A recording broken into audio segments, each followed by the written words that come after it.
Liverpool, England, 1956, the birthplace of the Fab Four. Paul McCartney was raised with a strong family background, and his father was a well-known jazz musician in Liverpool. George Harrison also came from a well-to-do middle-class family and spent most of his time practicing guitar. Richard Starkey, later to be known as Ringo Starr, grew up in an area called the Dingle, one of Liverpool's less prestigious neighborhoods. John Lennon was an artist who was raised by his Aunt Mimi. In 1956, John Lennon founded a band called the Quarrymen. Members included Paul McCartney, George Harrison, and Stu Sutcliffe. They soon changed their name to the Silver Beatles, and then finally to the Beatles. Howard DeWitt, author of The Beatles, The Untold Story, talks about their early years. I would say they're just kids playing music who had no idea they were going to be millionaires or anything else. So in terms of the present day, they would be like any band starting out, a garage band. The Beatles made their biggest career move in 1960 when they left Liverpool for Hamburg, Germany to perform on the nightclub circuit. In August 1960, they went to play Bruno Koschmider's Indoor Club, and they didn't yet have the Beatle haircut. They wore leather jackets, and they wore chino black pants, and they wore cowboy boots, and they had kind of a flipped-up DA, and they looked awful. The Hamburg shows honed the Beatles' music. They returned to Liverpool, where they played at the Cavern Club. One evening in late 1961, music mogul Brian Epstein came to the club to catch the Beatles act. Brian listened to the boys that evening and knew he had discovered the biggest act since Elvis. By this time, Stu Sutcliffe had left the band, and shortly thereafter, the Beatles dismissed drummer Pete Best. They replaced him with Ringo Starr, and the Fab Four was born. Their next step was to land a record contract. Decca turned them down, EMI turned them down, every major record label. They had a chance. When Little Richard came to Liverpool, he called VJ Records in Chicago and said, "There's a band here you should sign." The tape came and they didn't sign them. They were eventually signed by as many as 5 American labels before Capitol got the rights to them. In 1963, Please Please Me became the Beatles' first #1 song. Riding the wave of this success, the Beatles decided it was time to visit the United States.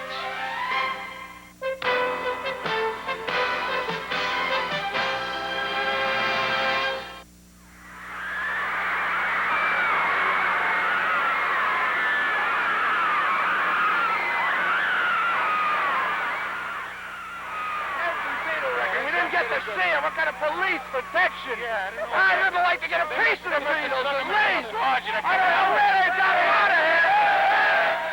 What do you think of the Beatles? I think the Beatles have come to this country and taken all our women away, and everybody's going crazy about them. They're nothing. They don't have any talent. They're completely bad. They stink. What do you think of American girls in the first place, now that you've had your first contact with them? Oh, marvelous. Yeah, no, they're the same as British girls. Only they got a different accent, yeah.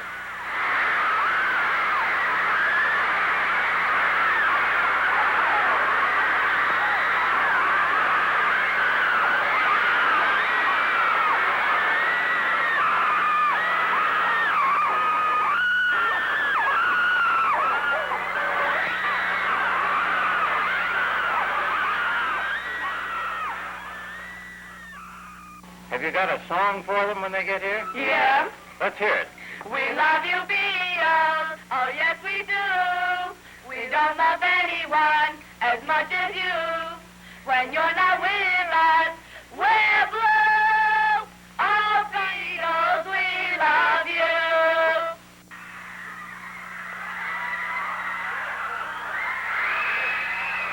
The Beatles took the United States by storm, with their concerts, television appearances, and press conferences all becoming major events. The Liverpool accent, so the way you say some of the words. You know, you say grass instead of grass. Grass? Well, that sounds a bit American. So there you go. Liverpool's the nearest Anyway, the Capital Line. Anyway, we wrote off your folk songs in Liverpool. Yeah, don't forget. Yeah, well, we got 2 answers to that. Would I'll tell you in a minute. No, first of all, we're bringing out the Stamp Out Detroit campaign. Which, you know, what about the Stamp Out the Beatles campaign? What about it? Do you think it'll have an How big are they? Invariably, these things seem to die down. The initial enthusiasm wears off. How come you're still very popular at this point? I don't know. I'm grown up yet. Is it good timing on everybody's part? Is that it? I can't explain it. I don't know why. Can you explain why these kids do what they No. do? Every day we've been at that. We still don't know why.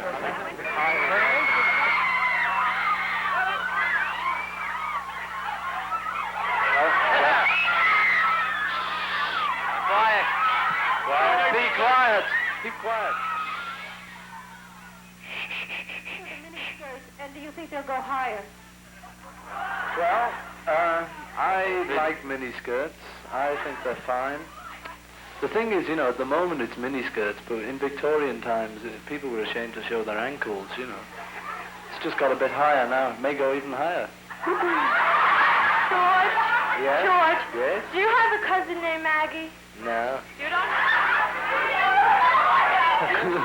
I'm Paul Reiner from Brooklyn, and I'd like to know what you think of the boys that followed you from the airport last night. You didn't notice the one?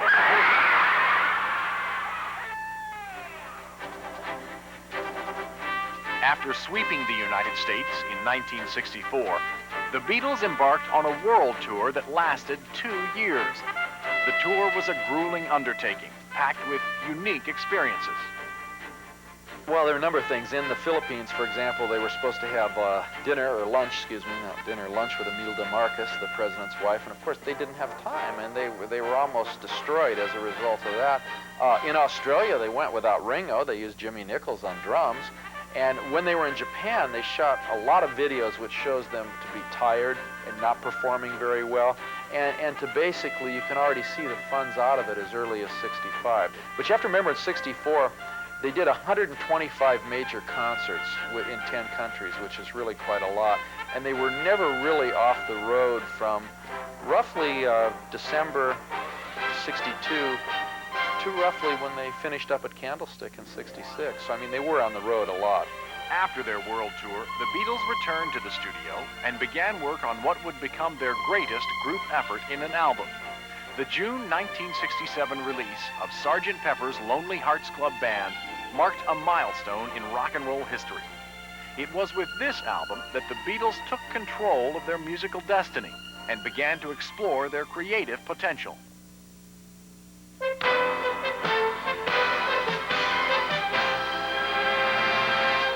Following the success of the Sgt. Pepper album, the Beatles formed a partnership known as Apple Corps. Shortly thereafter came the opening of the ill-fated Apple Boutique.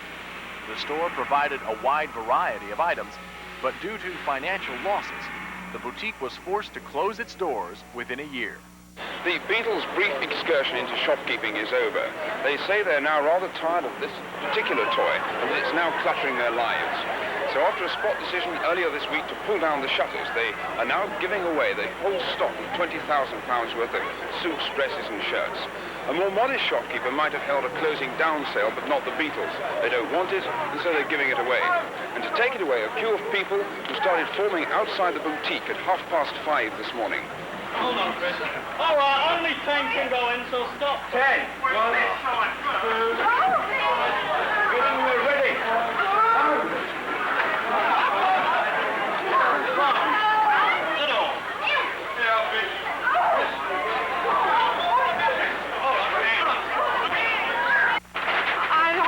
Shaken up. I don't even know what I'm doing here now. I've been here since 7 and I just happened to get shoved through the door. You're shaking up, what, because of the crush outside? Oh, I've never seen anything like it. I'm from Canada and I just... what sort of clothes are you looking for now? I don't know.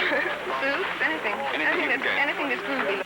Without a doubt, the most unusual period of the Beatles' career occurred soon after the group met the Maharishi Mahesh Yogi. The Beatles were fascinated by the Maharishi and his message. So entranced, they traveled to his retreat in India to study under him for a 3-month period. The Maharishi was a little man who sat on the floor and giggled and took all their money. He was probably one of the worst influences on the Beatles. was attempting to lead them into a life that they'd had a lot of problems, I think, with success, and they were having some problems with drugs. And when they went to India and went to his transcendental meditation retreat, the first thing they said was, this is luxury. There's too much money here. His demands are wrong. And they left. And the Maharishi was trying to sell an American TV show on himself, promising the Beatles. He didn't have the right to do that, and they really got away from him. So the Maharishi was a nasty, manipulative man, and they saw through him very quickly. We made a mistake. You think other people are making a mistake to go see That's up to them. Now, we thought... What? We're human, you know. What do you mean by mistake? That's all, you know. We thought there was more to him than there was, you know. But he's human. And for a while we thought he wasn't, you know. Thought he was, In the years to follow, the Fab Four began to drift apart. While the fans remained loyal, the Beatles decided to part ways. In 1970, the Beatles released their final album, Let It Be, marking the end to their brilliant career. It may be only rock and roll, but souvenirs of the Beatles, now musical history, are the latest expensive passion for collectors. Autographed photos showing the four, looking improbably inexperienced, are worth about £50. Not that the autograph stayed the same, a young Johnny Lennon.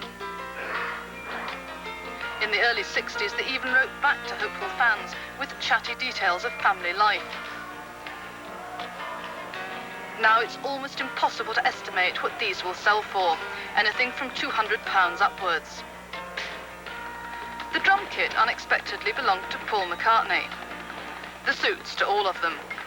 But there are even rarer items. This very early, unreleased Beatles record is expected to fetch about £2,500. And because the copyright isn't being sold with the record, whoever buys it will never be able to play it in public. For the serious collector, the manuscript of Sgt. Pepper, expected to fetch at least £4,000. Aside from Elvis Presley, no one has ever had such an impact on the world of rock